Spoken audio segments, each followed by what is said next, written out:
Now, I'm watching the telly and I keep hearing that Hungarians have finally taken their country back. So, I understand that up until now, Hungarians were living on stolen land. It wasn't their country. They were foreigners in Hungary. But after the elections, they have managed to take their country back. So finally, Hungarians are proud to be Hungarians in Hungary because it belongs to them. Okay, that's great. Now, one of the campaign promises were that if Hungarians vote correctly, the European Union is going to show mercy and kindness. They are going to finally remove the sanctions. Because you see, Hungary, which was a sovereign nation, was a very, very naughty state. Like, they were doing things that they weren't allowed to do. And so the European Union decided to fine them every single day. I think it was like $1 million fine. Sorry, €1 million fine per day. Block them from things like Erasmus, block them from other EU programs, while the Hungarians would still have to pay taxes for the European Union. Pretty much how it works in Europe, right? Like, you pay for some subscription, but you're not getting anything. Like, the way that I understand, if I violate Netflix TOS, for example, right? Netflix does suspend my account, but I also don't have to pay for them, right? But in the world of Europe, which is one of the best nations that humanity has ever conceived, if you actually get banned from the subscription, you still have to pay. Regardless, right? That was the idea. If Hungarians vote correctly, and they did, right? They voted, finally, a man that's pro-European. He is for democratic values. He comes from Orban's party. He was associated with Orban. He has literally the same policies as Orban, but he's pro-European, and that changes everything, right? And so now the European Union has to be like Jesus Christ and show mercy for the devil. Well, they're not breaking their promise. I mean, they are actually going to release the 35 billion pounds, but there are 27 conditions. Goodness gracious. What could those conditions be, right?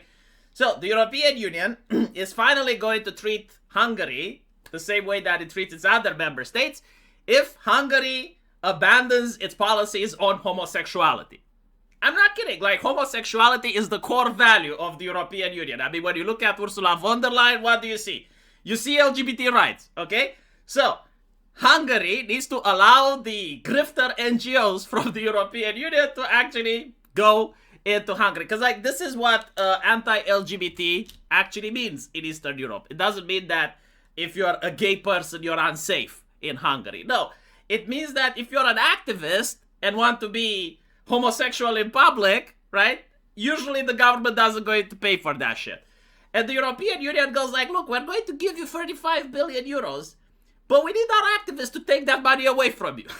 Right? Like, we need our university professors, we need our NGOs, we need our journalists to be able to access those $35 billion that we give you. Because, like, otherwise we might actually give money to your citizens instead, and that would be a catastrophe, wouldn't it? Right? So, like, one of the conditions is to bring back the LGBT grift into Hungary. Immigration. Another grift. Like, think about all the NGOs from the European Union that need to buy boats, that need to transport immigrants from one part to another. Think about all of the hotel owners that lobby the European Union. Like, they need to access those 30 billion euros as well. Like, wouldn't it be a shame if the government money actually goes to the people and doesn't it go to the grifters? I mean, it's insane, right? So we can't give you the money unless we know that it goes back to our people. That's pretty much what they're doing. Like, most of these 27 conditions, like, have to do with immigration, have to do with LGBTQ rights. Some of them do have to do with policies regarding Ukraine, which I'm pretty sure that the new Hungarian Prime Minister may actually be willing to satisfy. But in the other cases, it appears not so much.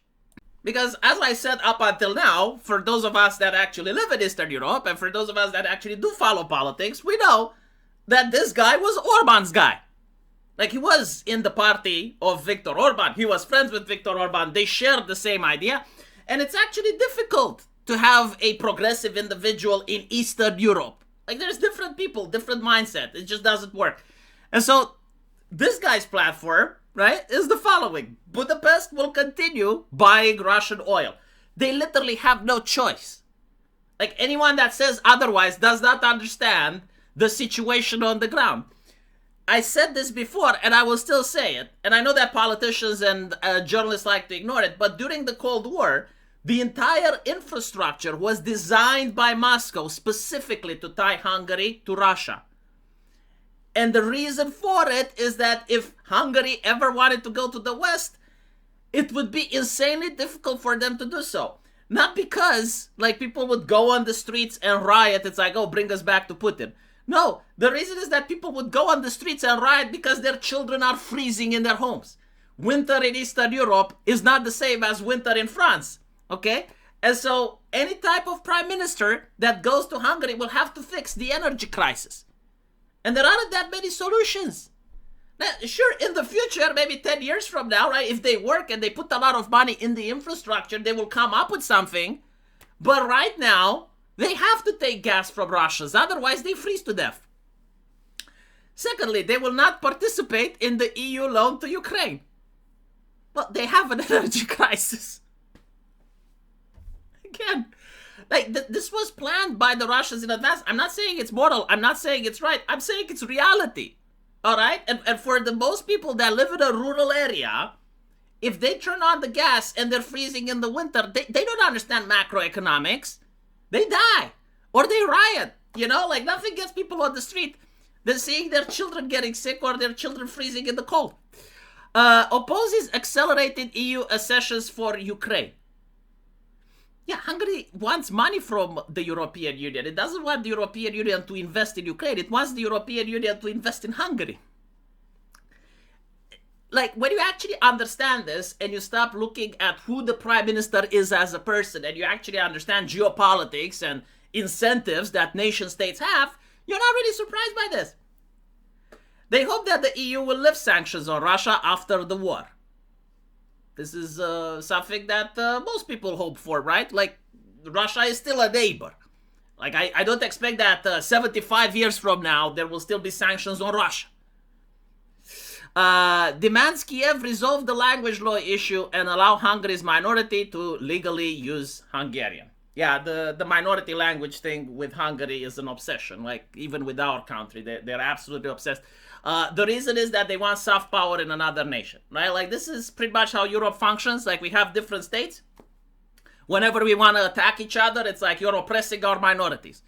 And in order to do that, you have to work really hard for hundreds of years to make sure that those minorities remain yours.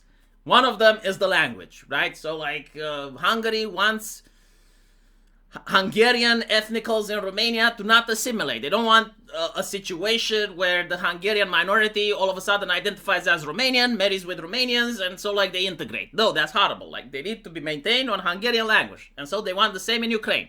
Doesn't surprise me.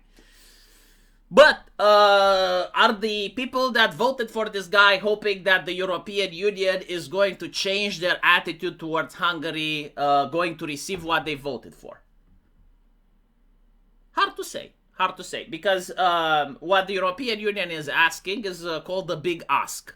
And so they will see if they're getting, you know, the things that matter. I think, like, they may be concessions. Like, I think, like, some of the things may be dropped. Others will remain. The thing on immigration is very interesting because it doesn't matter if Hungary wants to take immigrants. Immigrants don't want to go to Hungary. This is another thing that people don't talk about, right? Like, why don't immigrants want to go to Eastern Europe? Well, they don't want to go to Eastern Europe because we don't have the mental retardation of the social welfare state. See, because of corruption, like, this is actually weird. But because of corruption in Eastern Europe, we actually do pay around 45 to 50% of what we make to the government, and we get nothing in return, right? So, like, in Germany, Germans do pay a lot of taxes to the government, but do get welfare in return. Here in Europe, the way it works, you pay a lot, and you get jack shit. And so immigrants don't want to get jack shit, right? Like, they want to go to a country where they get hotels, where they manage to get pension, where they manage to get free cash. I would want to go there as well. Like, let's be honest. If you are an immigrant, right, and you have the choice between going to a nation where you get jack shit versus a nation where you get shit, where would you go? You go to the nation where you get type shit, right? Like, that's how it works. Now, Hungary doesn't have a strong welfare system. So even if they were to say, yes, immigrants are welcome here, the best thing that they could get is people with a worker visa. That's it. Like, they're not going to get actual immigrants that want to stay in Hungary. I don't want to stay in fucking Hungary, right? But this guy, pretty much the same as Orban. Like, if people expected that this is going to be like some far left no. And the same situation happened in Poland, right? Like the new Polish guy. Do you see that Poland is the California of Europe? No. So this is why I'm not really worried. The only thing that worries me is his relationship with my country, because we actually did have good relationship with Viktor Orban, and I can only hope that this guy will maintain the good relationships with Romania by not stirring the pot, by not bringing back old grievances, which we'll see what happens. You know, if it happens, it happens. Like, what can you do? Let me know what you guys think, and as usual, I will see you in the comment section. Take care.